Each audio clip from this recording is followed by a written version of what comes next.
Ideas come from space. I know it's hard to believe, but it's true. Ideas come from out of space. How could Kekulé visualize the ring structure of benzene just with a dream of snake biting its own tail? How could Paul McCartney create beautiful music like Yesterday, getting inspired from his dream? How could these ideas emerge out of the blue when we think sleep is the most thoughtless state of mind? Good morning, Toastmasters. Now that you have told me, please say it to yourself again. Good morning. Good morning. Because today we are going to awaken the genius within us, our subconscious mind, with the help of Akashic records. According to Indian mythology, Chitragupta, the son of Brahma and the minister of Yamadharma, is the creator of Akashic records, and he has stored them in Akasha, one of the 5 fundamental elements of universe. Akashic records, metaphorically referred as a universal library of everything that has been thought, said, or done. Akashic records are the scribbling of Chitragupta of our karmas and the result, either rewards or punishment. Akashic records are not Indian mythological mumbo-jumbo, but even there has been extensive research by Western countries too. Edgar Cayce, the 19th century American psychic, had delivered 14,000 Akashic readings for the people who were sick and suffering. Edgar did this through hypnotism by connecting these people with their Akashic records. In fact, Edgar himself was treated by a hypnotist to regain his lost voice during his childhood. While Edgar used hypnotism, another famous inventor, Thomas Alva Edison, used sleep to get to the subconscious mind and to explore Akashic records. Whenever Edison had any problem, what he used to do was hold on some metal balls in his hand, suspend his hand over the metal bowl, and try to sleep. As he would fall asleep, the metal balls would slip from his hand into the metal bowl with a clanging sound. That would wake him up. Surprisingly, whenever he woke up like this, he would have found solution to his problem. And that's why he said, ideas come from space. Ideas come from out of space. Similarly, many famous personalities like Beethoven, Deepak Chopra, Napoleon Hill also witnessed the power of subconscious mind and its ability to extract infinite possibilities from Akashic records and literally do everything what our conscious mind feels impossible. One more thing, and more important thing, when we say Chitragupta, it is actually a pictorial representation of the encrypted historic record. That's why it has the Indian origin. Not just famous personalities, even you can access your Akashic records. Have you ever wondered what were you in your previous life? A musician? Intellect? Or a singer? Have you ever experienced any fear or pain that has stopped you from having picture perfect life? And you ended up singing, "Main aisa kyun hu?" like Hrithik Roshan? Akashic records can give you the answer. All you have to do is follow simple meditation techniques to get to your subconscious mind. First of all, forgo your ego and the feeling that I'm not going to believe in this. Believe in yourself and believe in supreme power. Once you start meditating regularly, you would know how to release your conscious mind and get to your subconscious mind, where you can access this wisdom of ages, Akashic records. I'm going to mail you the Edgar Casey meditation technique, but before that, let us experiment this. I request all of you, please close your eyes. Take a deep breath first. Oh Lord, thank you for the knowledge to understand what is right and what is wrong. Thank you for the health and food that you have blessed us with. Nothing, absolutely nothing could go wrong in this beautiful world created by you. Thank you for having us surrounded with Toastmasters family, where we learn from our mistakes and learn from each other without boundaries or without judgments.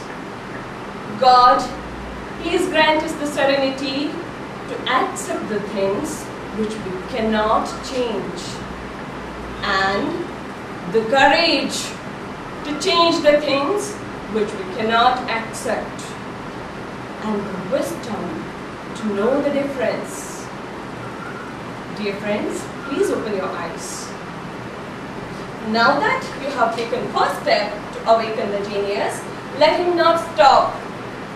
Follow this prayer and meditation every night before sleeping and every day before starting your day, so that the genius within us can become peaceful and powerful. Over to you, Contestant and fellow Toastmasters. Leo Tolstoy once said, and I quote, "Everyone thinks that the world should change, but no one thinks of changing himself." Unquote. Two recent incidents in my life changed the way I think about life. Ma'am, can I submit the assignment later? I have to undergo chemotherapy. Savita ma'am, can you conduct a retest for me? I can't write the internal examination. These are the few words one of my students said before he admitted to this world on 11th December 2012 due to lung cancer. But he never showed discontentment, dissatisfaction and dejection against or anger against the destiny. He had a dream to complete his MBA, while he knew that the death was waiting near his door. With his death, I learned a lesson in life, not to worry about each and everything in life, but to be present in the present as a present. Toastmasters, peace of mind is a creation of our own willful thinking. Through our thought process, we create our inner world.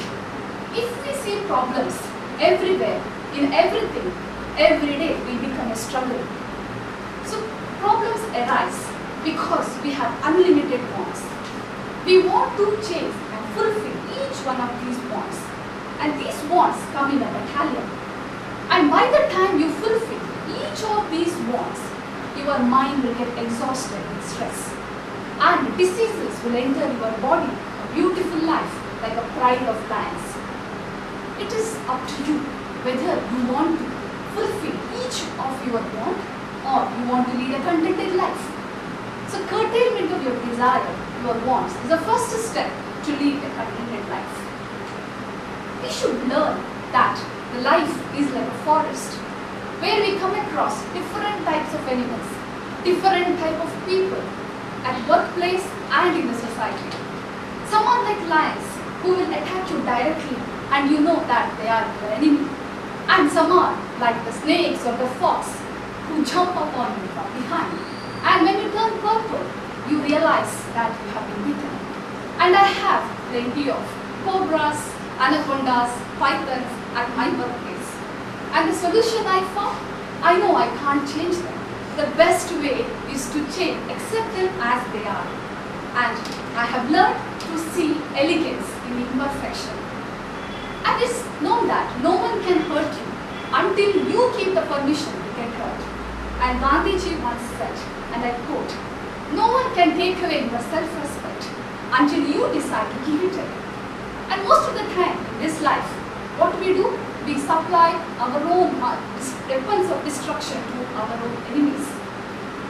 And we have to accept the self-acceptance, and we have to preserve our self-esteem, self-confidence.